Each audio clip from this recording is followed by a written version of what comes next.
Hello, my name is Nathaniel, and this is the night my family pretended I didn't exist. 300 executives, crystal glasses, applause for my stepfather's promotion. I stepped in to help the chef carrying a tray like I'd done my whole life.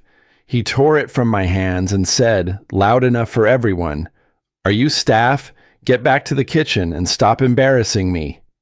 I looked at my mother. She turned away. I said nothing. They thought I was weak.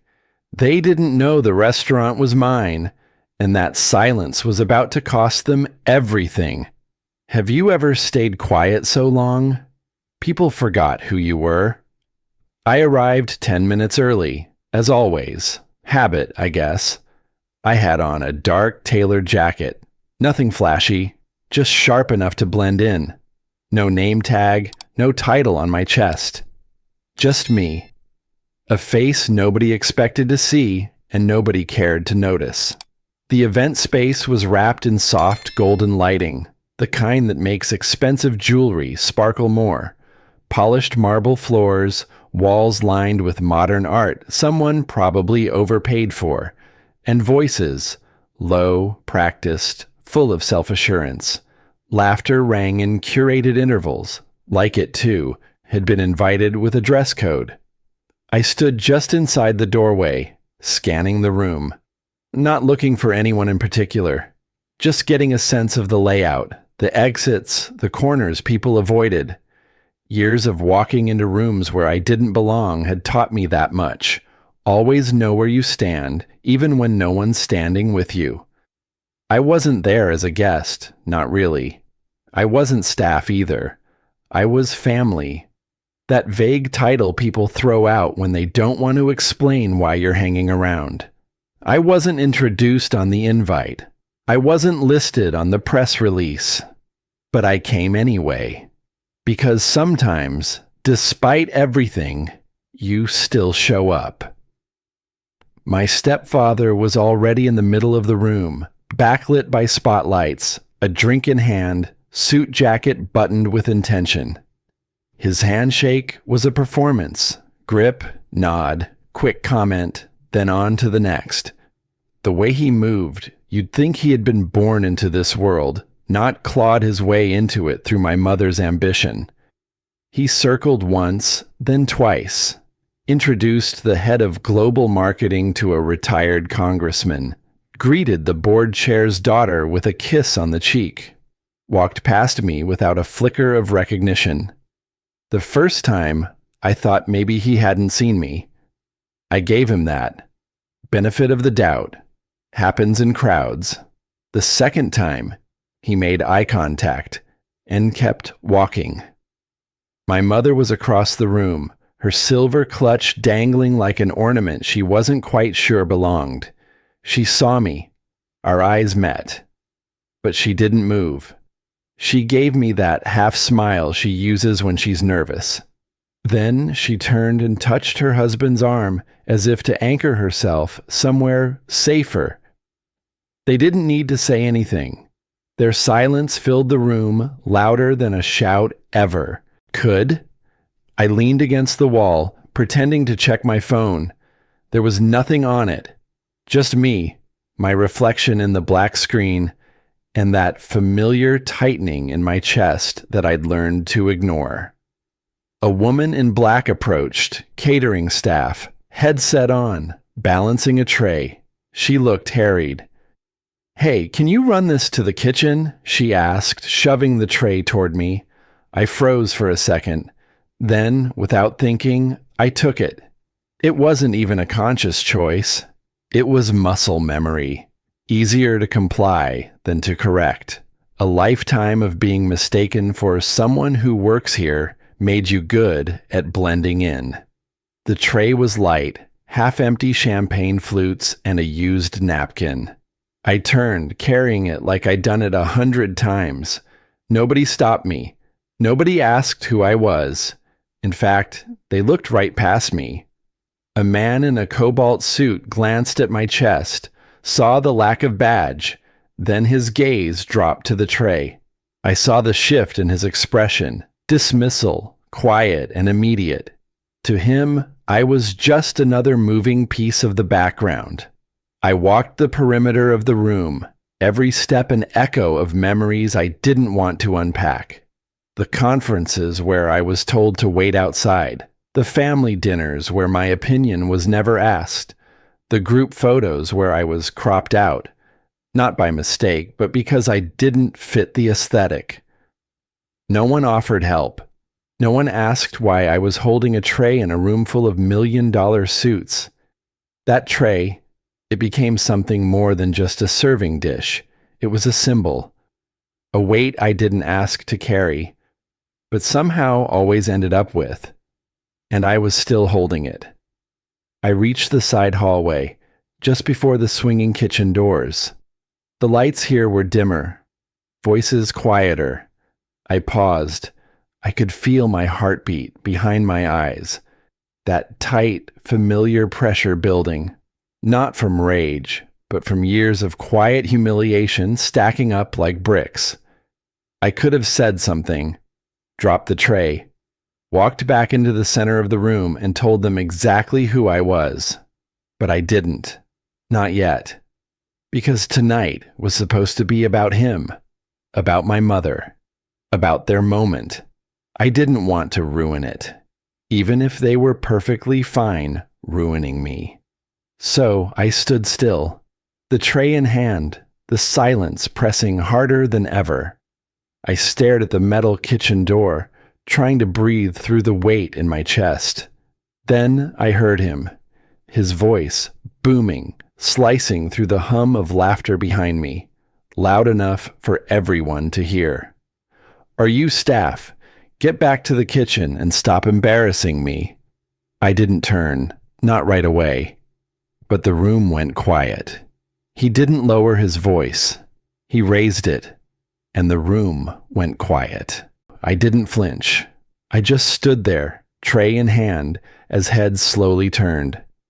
There was a stillness that settled, not just in the air but under my skin. It wasn't shock. It was something heavier, familiar. He stepped closer, eyes narrowed, jaw tight. Not a hint of recognition in his gaze, just irritation, like I was a smudge on a perfectly polished night. "Do something useful for once," he said, nodding toward the kitchen doors behind me. The words were sharp, not loud this time, but meant to cut. And they did. A man in a blue checkered tie near the bar gave a short, uncomfortable laugh before glancing away. Another shifted on his heels, pretending to check his watch. It was that kind of silence. One where everyone felt something was wrong, but no one wanted to name it. My stepfather didn't wait for a reply. He reached forward and yanked the tray from my hands. Hard. His fingers grazed mine, knuckles brushing against skin that had spent years learning not to react. The tray clattered slightly as he adjusted it in his grip, tilting the glasses. One teetered. A drop of champagne spilled and caught the overhead light like it had its own moment of shame. Then came the line. "Are you staff? Get back to the kitchen and stop embarrassing me." There was a sting behind my eyes, but I blinked it away. The flush that crept up my neck had nothing to do with guilt. It was heat, pure heat, not rage, not yet. Just the burn of having your humanity stripped in front of a crowd and realizing no one would stop it. I didn't move. He turned his back and walked away, tray in hand like nothing had happened. The room held its breath. I looked around, not for defense, just to see who saw. I knew most of their names. They'd eaten at my restaurants, posted about their experiences, shaken my hand, complimented the ambience, the cuisine, the wine pairings I'd spent hours perfecting. Tonight, I was holding a tray and wearing the wrong kind of silence. My eyes finally found hers, my mother's. She was just a few feet away, close enough to have heard every word. Her face was unreadable, lips pursed, hand tightening around her clutch. And then, after what might have been half a second, or maybe half my life, she turned, not toward me, back toward the crowd, toward him. She tucked herself into his side like nothing had happened. She didn't say my name. She didn't say his was out of line. She didn't say anything at all. I felt something fold in my chest, not break.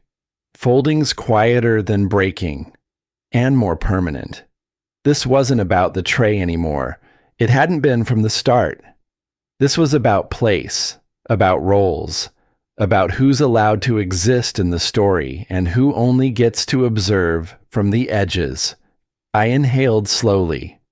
I felt every second of it stretch across the room, across the years. I wanted to say something, anything. I own this place. I'm not your servant. Do you know who I am? But those lines felt cheap, too dramatic, too late. So instead, I did something else. I did nothing. Because silence, in moments like this, is not surrender. It's control. It's choosing not to give the performance they expect.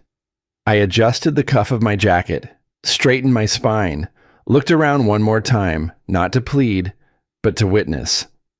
Then I turned, not toward the kitchen, toward the office hallway, past the bathrooms where they kept the guest coats and locked files. As I walked, I heard the music restart behind me, louder than before. Someone laughed too hard. Another raised a glass. Business as usual. They thought the moment was over. For me, it had just started. As I kept walking, the music behind me fading into something dull and distant. The further I moved down the hallway, the less real that party felt. I stopped by the wall outside the event office, just past the framed photo of the founder, leaned back, and let my hand rest against the cold surface beside me. The silence wasn't empty. It was full. Full of breath I didn't know I'd been holding, full of a familiar weight pressing into my chest. My breathing slowed, but my mind didn't. My heart wasn't racing. It was aware, not of the humiliation that came and went like weather. What stayed was something quieter, something older. I'd been here before. Not this hallway, not this tux, not this kind of expensive shame, but the silence, the feeling of being cut out of the conversation while still standing in the room. That I knew. And I didn't learn it at a boardroom table. It was a dinner table. I must have been 9, maybe 10. Mom had made her pot roast, the one she used to say was good enough to calm any storm. But that night the storm was sitting right across from her, tie loosened, whiskey in hand. My stepfather. Back then, he wasn't CEO material. He was just loud. Loud when he was tired, louder when he drank. Something had gone missing. A receipt? A check? Something I didn't understand. But I remember his voice echoing down the hallway before I even entered the kitchen. Which one of you took it? He didn't wait for answers. He picked one. Me. I tried to speak, just say I didn't even know what he was talking about. But Mom stayed quiet. Fork in her hand, eyes on her plate. She didn't look scared. She looked practiced. Like she knew that engaging would only stretch the scene longer. I think I did too. That was the night I learned how to take up less space. Not physically, just emotionally. If I didn't talk back, if I didn't argue, the noise would pass faster, like holding still in the eye of the storm. I stayed quiet then, just like tonight. That silence had never really left me. It had aged with me, changed names, adapted to new settings. It walked with me through college, sat beside me during board meetings, hovered behind me in rooms where I wasn't supposed to outshine the real family. What hit me hardest, standing in that hallway now, was that I wasn't shocked by what happened tonight. I was disappointed in myself for expecting anything different. disappointed in my mother for still knowing the script and following it. I hadn't outgrown this story. I'd just gotten better clothes. I closed my eyes for a moment, just long enough for the memory to change again. Not the dinner table, but another moment, years later. Thanksgiving. I was 17. My stepfather had clients over. Big names from the automotive industry. I remember the gravel crunch of their tires on our driveway, the way my mom's smile widened unnaturally when the doorbell rang.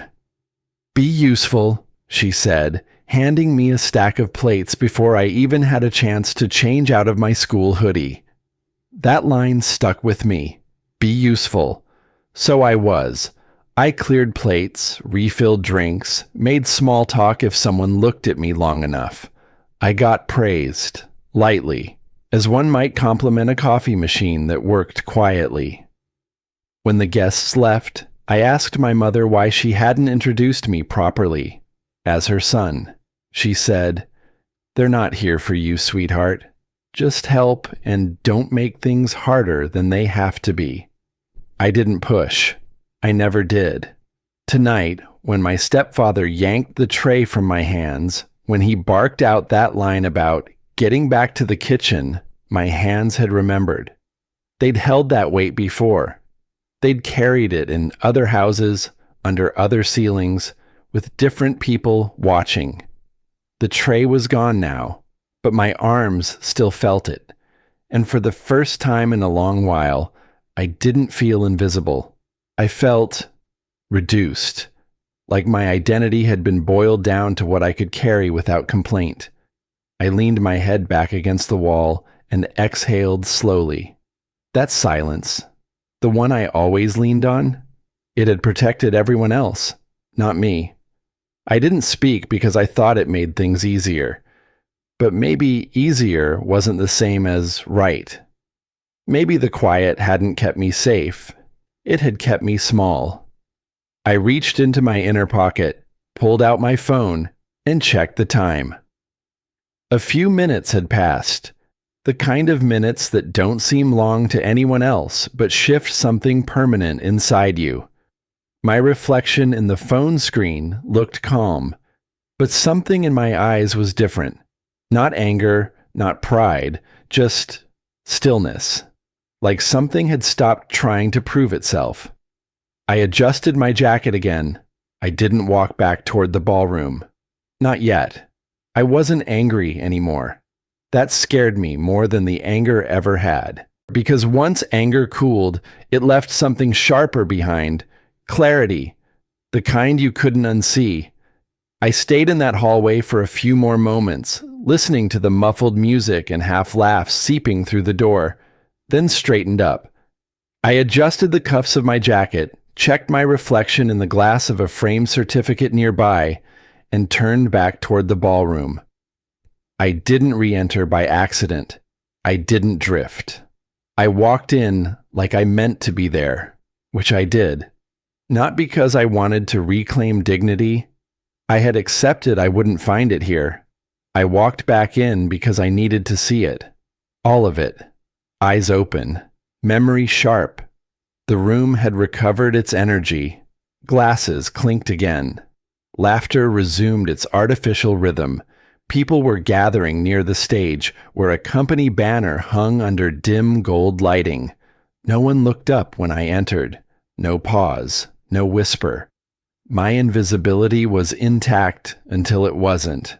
My stepfather spotted me. He was talking to a small cluster of executives, one hand gesturing toward the stage. Then his eyes shifted. They found mine. He smiled. That alone was enough to signal something was coming. He didn't wait for privacy. No pause for decency. "There he is," he announced, raising his glass. Back from the kitchen, someone finally found his work ethic. The laughter came quick, cruel, casual, practiced. Not everyone joined in, but enough did to shift the air. My stepfather didn't stop. He kept going. You'd think after 30-some years he'd have picked up something useful. But hey, never too late to start clearing tables, right?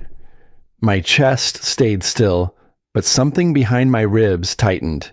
Not anger, not shame, just a deep, cold compression of understanding. This wasn't a mistake anymore. It wasn't confusion. It was confirmation. He'd chosen his story for me, and he was announcing it publicly, branding it with humor, like that would soften the sting. It didn't. This wasn't about me fitting in or being invisible. This was about being erased. I didn't look at him. I looked at the people around him. One woman shifted her drink from hand to hand without making eye contact. A man next to her smiled awkwardly, clearly uncertain whether to laugh or not. Another leaned over to whisper something to his date, who looked down at her shoes. No one stopped him, and in that moment, I realized something vital. Humiliation requires witnesses, but it also requires their silence. If even one person had said, "That's enough," the moment would have cracked, but no one did. I stood there, hands loose at my sides, face unreadable. I wasn't a man anymore, not to them. I was a scene. I was a setup line, and the punchline. Still, I didn't react. I watched, like I'd studied this my whole life, because I had. The worst part? Some people were enjoying it, not just tolerating it, delighting in the discomfort, the awkwardness. It gave them something to talk about later. It gave them hierarchy, and I gave it to them by staying quiet. I felt my mouth begin to open, my breath caught, words forming in the back of my throat. I saw myself, in my mind's eye, walking toward the stage, grabbing the mic, introducing myself, not just as family, but as the person who'd silently financed half the room's champagne. I imagined the shock, the stammering, the apologies that would be offered only after the crowd had turned.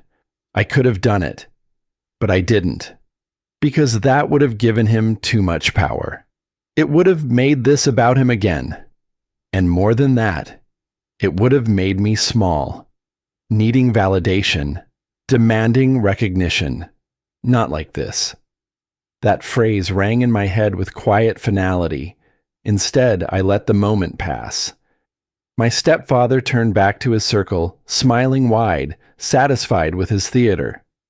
People resumed their conversations, a little louder now, like sound would scrub away the discomfort. I moved away from the crowd, walking slowly, deliberately, toward the back hallway where the staff offices were.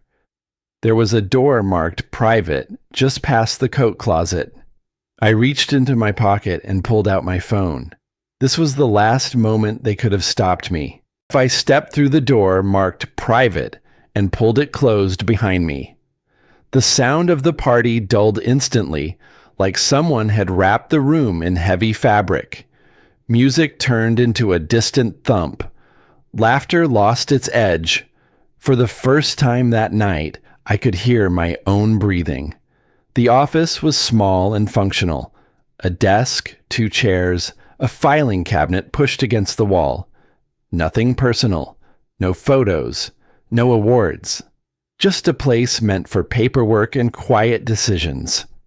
I leaned my palms against the desk and let my shoulders drop. Not in relief, just in focus.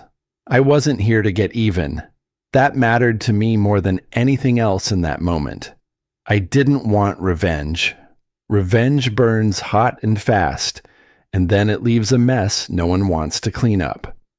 What I wanted was simpler. I wanted the behavior to stop. I wanted a line to be seen, acknowledged, and not crossed again. This wasn't about pride. It wasn't about my name, my money, or my role. It was about boundaries. I straightened, adjusted my jacket again, and checked my watch. Only a few minutes had passed since I'd left the floor. To everyone else, I was probably still the help wandering somewhere near the kitchen. The thought didn't sting the way it had earlier. It just sat there, neutral and clear. When I stepped back into the corridor, I almost ran into him. My stepfather was heading the other way, a drink in hand, confidence still radiating from him like heat. Up close, away from the audience, his smile softened into something more careless. "There you are," he said, glancing at my empty hands. "Lose the tray already?" I didn't rise to it. "We need to talk," I said quietly. He raised an eyebrow, amused. "Do we?" "Yes," I replied, "just for a moment." He looked past me, toward the main floor, then back again. With a shrug, he leaned against the wall like this was an inconvenience he'd tolerate out of boredom. I kept my voice even. No edge, no accusation. "This event has crossed a line," I said. "The way you're speaking to me, the way you're framing me in front of other people. It needs to stop." He blinked once, then laughed under his breath. "Is that right?" he said. "You picked tonight to grow a backbone?" I didn't react. I didn't explain. I didn't list examples or defend myself. "I'm not asking for anything," I continued. "I'm telling you, this ends now." That caught his attention, just a little. Not enough to take me seriously, but enough to enjoy himself. "And if it doesn't?" he asked, smirking. "What then?" I held his gaze, calm, steady. "Then there will be consequences," I said. He snorted. "You hear yourself?" "Yes," I said, very clearly. He shook his head, smiling like he'd just heard a joke he planned to repeat later. "You always did take things too personally. Lighten up. It's a party." I let a beat pass. Long enough for him to register that I wasn't playing along. "This is your warning," I said. "Take it seriously." That was it. No reveal, no dramatic announcement, no hint of who I was or what I could do. I wasn't there to impress him. I was there to give him a choice. He waved a dismissive hand. "You're not in a position to warn anyone," he said. "Now, if you'll excuse me, people are waiting." As he walked past me, something flickered in his expression. Not fear, not doubt, annoyance.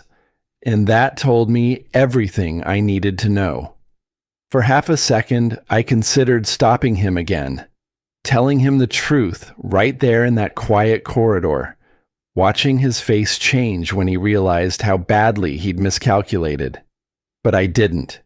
Because if respect only arrives after disclosure, it was never real to begin with. If he needed to know who I was to treat me like a human being, then he had already failed the test.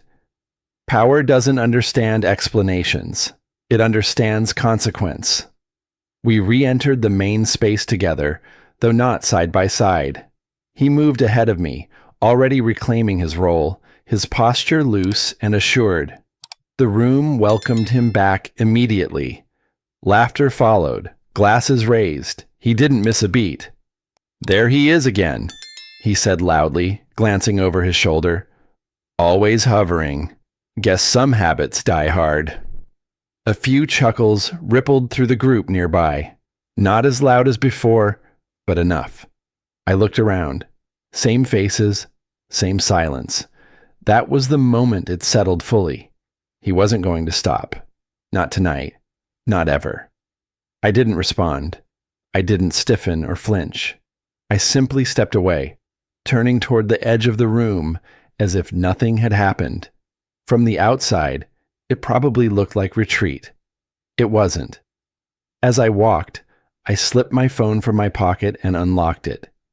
My thumb hovered for a moment over a folder I'd created months earlier, a folder I'd hoped would stay untouched. I opened it. I had given him the chance to walk away. He chose not to. So I walked calmly back into the office, the same private room where just minutes ago I'd found stillness. This time, I wasn't seeking quiet. I was seeking clarity. I sat down, unlocked my phone, and opened the folder I never thought I'd need to touch again. Tucked beneath layers of innocuous documents, catering permits, vendor lists, event schedules, was the file that mattered: venue contract, master clauses. I tapped it once. It opened instantly. There it was, Clause B. The clause most people overlooked, buried in legal jargon and unlikely hypotheticals. I had insisted it be there from day one, not out of paranoia, but preparation. Not because I feared chaos, but because I had spent my life cleaning up after it. This wasn't revenge. This was protection. For me. For those who couldn't speak without consequence. For the version of myself that had stood silent too many times in rooms just like this. Power doesn't need noise. It needs documentation. And mine was airtight. I scrolled past headers until my thumb stopped on the subsection: behavioral violations by host entities. The language was direct. Misuse of venue for personal degradation or public humiliation, intentional misrepresentation of roles or identities of affiliated guests, or failure to comply with the agreed-upon code of conduct may result in immediate termination of access without refund or prior notice. I had written that line myself. I knew the weight it carried. I opened the email app and typed the subject line plainly. Clause B, immediate enforcement request. I addressed it to the building operations manager, whose number I had stored for months but never used.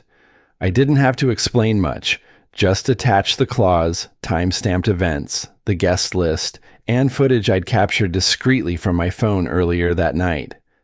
I signed off without urgency. No caps, no threats, just procedure. The reply came less than 3 minutes later. Received.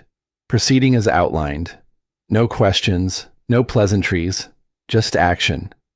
I sat back in the chair, exhaled once. No one in the main hall had any idea what was happening. Yet, the strange part? I didn't feel satisfaction. I felt the ache of distance. Because I knew what was about to happen wouldn't just hit my stepfather. It would hit my mother too. And despite everything, some small, exhausted part of me still wanted to spare her the blow. Still wanted to protect her from the mess she had chosen to be part of. But that's the truth of it, isn't it? Protection that costs your dignity isn't protection at all. It's captivity dressed in kindness. I stood up and took one last glance at the contract glowing on my phone before locking the screen and slipping it back in my pocket. The damage was already in motion. I didn't need to push it. As I stepped out of the office and into the back corridor that looped behind the event space, I passed 2 building staff members, exchanging glances. One held a comm device close to his mouth, speaking in clipped phrases. The other adjusted his jacket, eyes scanning for cues.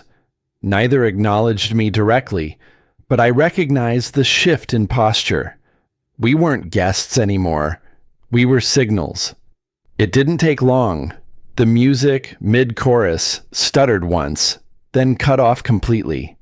At first, no one reacted. A glitch, they must have thought. But the silence stretched too long. A few heads turned. Laughter paused mid-breath. Across the room, near the bar, I saw my stepfather. He raised a hand casually, like he'd seen this before. "Sound guy probably unplugged something," he joked to the group beside him. They laughed, because he did. But the staff didn't move to fix it. Instead, the lighting began to shift. Just slightly. Not enough to darken the room, but enough to unsettle the mood. Warmer tones dimmed into neutral whites. The music didn't resume. He glanced around, still confident, but with the faintest wrinkle of confusion forming above his brow. Then, from the corner of the room, a uniformed security supervisor walked steadily toward the small riser where speeches had been made earlier. He didn't rush. He didn't call out. He simply moved with purpose. Conversations hushed again. People sensed something changing but didn't yet understand what. The microphone remained off. No announcement was made, but the air in the room felt different, pressurized like before a storm. I didn't move from my spot. I watched. That's when he realized this wasn't a mistake. He wasn't confused anymore. He was furious. The moment his eyes locked on the security supervisor walking toward the stage, his entire posture changed. The charm dropped. The grin dissolved. Rage moved in. He stormed forward, shoving through the crowd like it owed him space. "This is an ambush!" he barked, voice booming over the room's stunned quiet. "This is sabotage, intentional, calculated, and I know exactly who's behind it." I didn't flinch. I stood where I was, near the side corridor, back straight, hands at my sides. He pointed toward me, voice rising. "This is my stepson, estranged, bitter. He's been unstable for years, obsessed with tearing down anything he isn't part of. He found a way into this event and used some legal technicality to disrupt it. People were listening now. Phones were coming out. The scent of smoke always drew a crowd. He's not a partner. He's not a host. He's a threat. I've protected this family from him for a decade." The choice of words wasn't random. It was surgical. He wasn't talking to me. He was talking to the board members near the front, to the city officials by the bar, to the donors with media ties standing along the far wall, and my mother. She stood just feet behind him, her eyes locked on the floor. She didn't say a word, not in my defense, not in his. I knew that silence too well. It used to be mine. Then came the second blow, the twist of the knife. "I've tried to get him help," he said, lowering his voice just enough to sound sincere. "He refuses it. Instead, he manipulates moments like these, twists reality, feeds off attention. It's textbook behavior. Ask anyone in our circle. This is why he wasn't invited tonight." No one gasped. No one pushed back. One woman glanced my way, then looked away quickly. Another leaned in to whisper to her partner, and I felt it, that old pressure, that shifting of ground beneath my feet. He was telling the story before I could, and some people believed it. Not because it made sense, but because it was easier than confronting the reality that the man shaking hands with mayors and smiling for foundation photos might be capable of cruelty, that the difficult relative might be telling the truth. I opened my mouth and closed it again. If I speak now, I lose. The line wasn't conscious. It came from somewhere deeper. A voice carved from years of learning exactly how this dance worked. I had seen it at kitchen tables, in church pews, at birthday dinners turned cold. You speak too soon. You're emotional. You wait too long. You're manipulative. You speak too clearly. You're rehearsed. You stumble. You're lying. I had learned every rule of this game by being its quietest player, and now I was in the final round. My hands trembled slightly. My throat tightened. And for a moment, I mean a real, vulnerable moment, I thought maybe I couldn't do this. Maybe I should walk out before it got worse. But then I looked around. Not at him. At them. The staff near the doors, now forming quiet positions around the perimeter.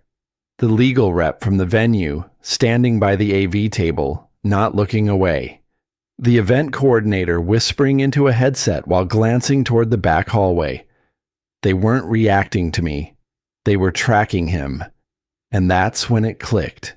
This was his last move. The yelling, the smear, the performance. It wasn't confidence. It was desperation dressed as authority. I stopped reacting. He kept going. "He's not well," he shouted. "Ask his sister. Ask his mother. This is a pattern. He does this. This is what he does." He turned toward security, extending his hand toward me as if issuing a royal decree. "Remove him." They didn't move. Not a breath. Not a step. He looked around, confusion creeping back in like fog after the fire.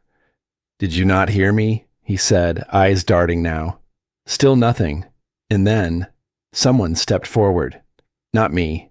A man from the venue staff. Quiet, composed, holding a slim tablet in one hand and a printed document in the other. "Sir," he said calmly, not addressing my stepfather by name, "we've reviewed the matter. At this time, per Clause B and supporting documentation, your access is being formally revoked." You could feel the air collapse from the room. My stepfather blinked, laughed. "This is a joke." The man didn't laugh back. "You've been informed. We ask that you comply." He looked around for backup. Found none. "This is a private affair." He tried again, louder, aiming for outrage. "No, sir," the staff member said evenly. "This is a contracted event, and per the contract, misrepresentation of roles and hostile conduct toward registered partners is grounds for removal." Then, still silence. No applause. No chaos. Just that still, tight atmosphere, like everyone was holding their breath at once. He turned slowly, maybe looking for my mother, maybe for someone to save him. But even she didn't move. And that's when the room stopped listening to him and started listening to the truth. The silence that followed wasn't empty. It carried weight, the kind that presses on chests and tightens throats. No music, no clinking glasses, no whispered chatter, just the soft sound of the event supervisor's footsteps approaching the center aisle. He didn't shout. He didn't raise a hand. He simply held a folder and spoke in a voice that cut through the tension without needing volume. "Mr. Carter," he said, addressing the room, "for record and clarity, this event is under the contracted direction of Mr. Nathaniel Elias Blackwood, listed principal under Blackwood and Moore Holdings. Operational authority, full venue rights, and emergency enforcement clauses apply under sections 2B and 4C of the executed contract." My stepfather turned mid-sentence, frozen like someone had just called out his real name in a dream he couldn't wake from. And for the first time that evening, someone else used my full legal name in that room, and didn't laugh. He looked back at the supervisor, confused, then at me, then again at the people beginning to turn their heads, not in confusion, but realization. I didn't speak. I didn't have to. The authority had entered the room, and it wasn't him anymore. The explanation wasn't long. It didn't need to be. A second staff member walked forward, this one with a small clipboard and laminated badge. Calmly, with practiced rhythm, she read from the sheet.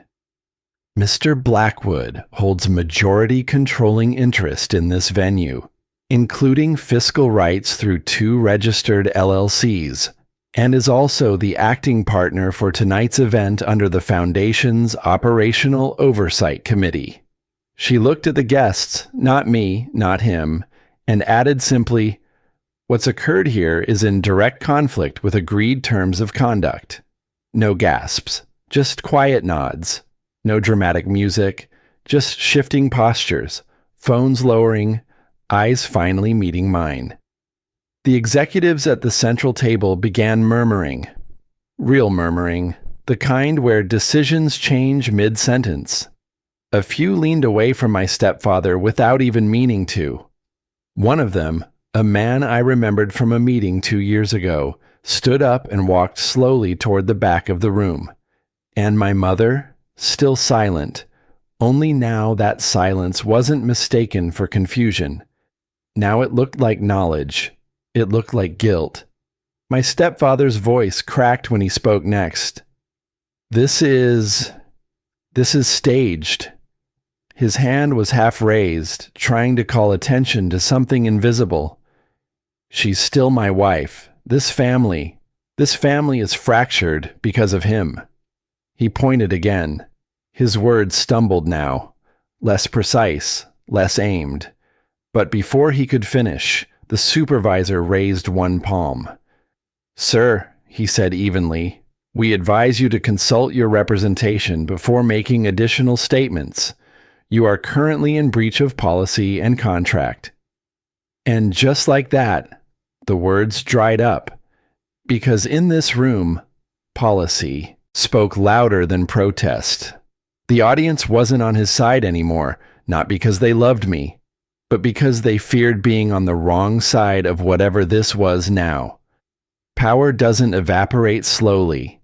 It collapses in an instant. I watched it happen. His shoulders fell. His voice dropped to a mutter. He looked toward the back where he'd expected allies. They didn't move.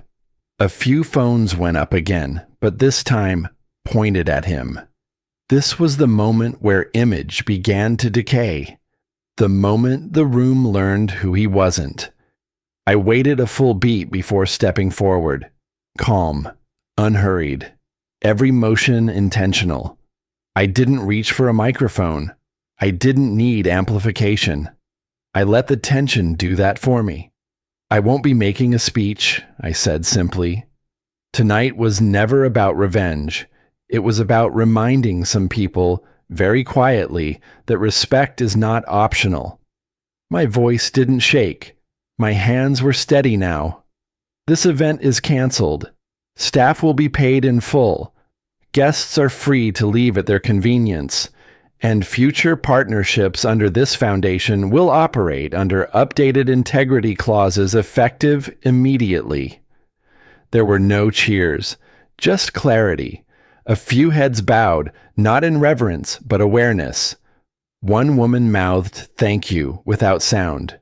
A man who had laughed earlier now looked away. And I saw them, my staff, watching from the edges of the room. That was who this had always been for. Not for him, not even for me, but for every person in that room who had swallowed their voice for the sake of keeping peace where there was none to begin with. I let the words settle before I turned back. Security began moving, not aggressively, but with purpose, direction. One officer stepped toward the stage, speaking into a mic clipped to his collar. Another appeared near the east door. The presence wasn't a threat. It was simply procedure. My stepfather saw the police badge on a vest and stiffened. "This is still a misunderstanding," he whispered, this time only to himself. But nobody replied. No one reached out. No one echoed his words. He wasn't being escorted out yet. But he understood now. He had lost the room, and he wasn't getting it back. As the doors opened and the lights shifted, I knew this wasn't the end. It was the reckoning. I stood still in the quiet that followed. Not the dramatic silence of confrontation, but the gentle hush of something finished. Staff were already guiding guests toward the exit in calm, practiced movements. The room, once pulsing with voices and posturing, now felt like an empty theater after curtain call. No applause, no closure, just steps and shadows. People filed past without making eye contact.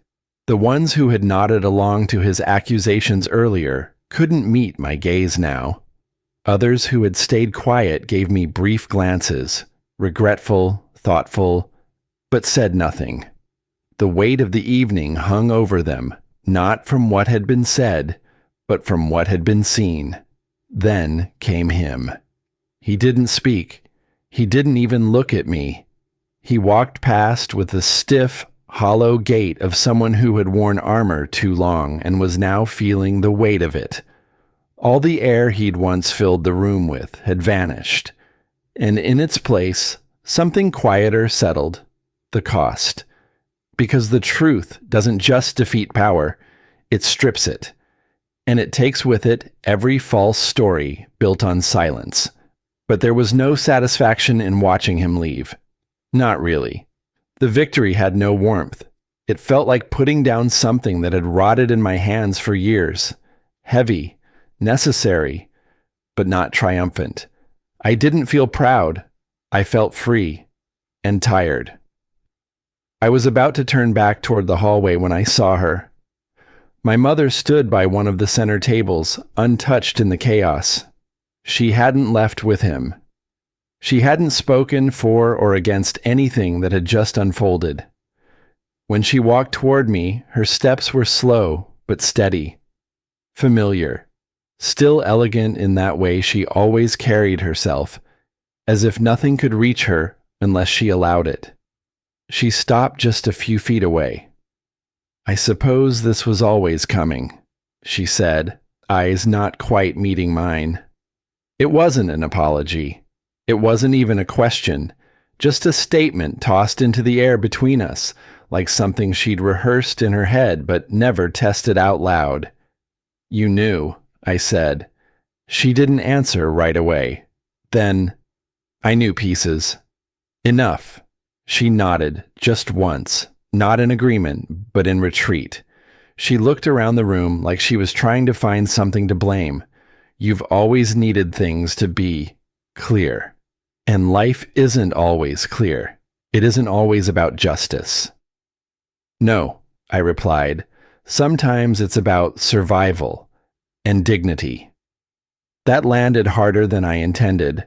I saw it in the way her shoulders dipped slightly, like someone who just remembered something they'd tried to forget. "I didn't want this for him," she said quietly. "I didn't want any of this," I replied. "But wanting something different doesn't make silence harmless." She didn't argue. And that was the loudest thing she'd said all night. Later, in the back hallway near the office, a few of the event staff lingered behind. One of the catering assistants, mid-30s, soft-spoken, approached with a careful glance.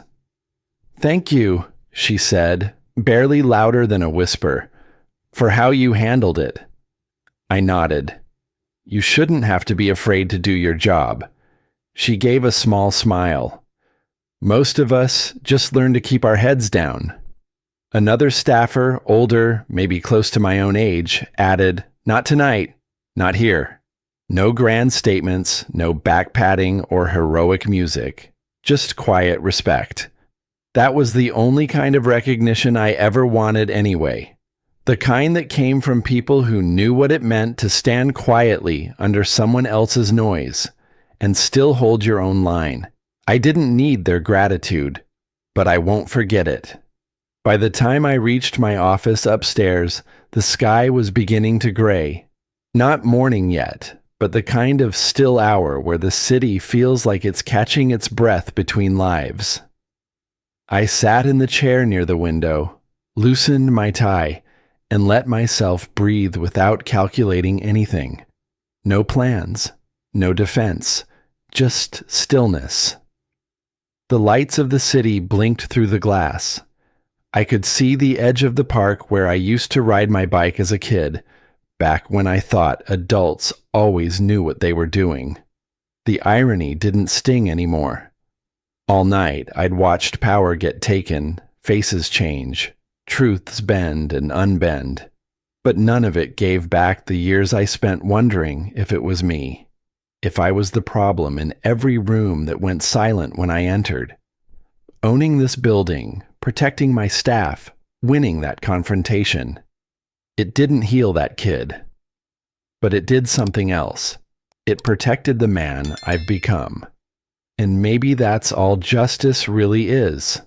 Not the erasing of pain. Just the promise that it stops with you.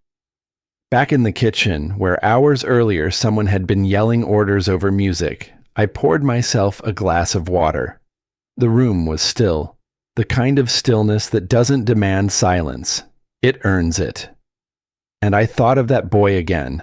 The one who used to stand right here, holding his breath when footsteps echoed down the hall. He's not here anymore. He left a long time ago. But tonight, I finally caught up to him, and I said what he'd been waiting to hear. I didn't cancel the party to punish him. I canceled it because no one, family or not, gets to treat people like they belong in the shadows. Not in my house. Not anymore.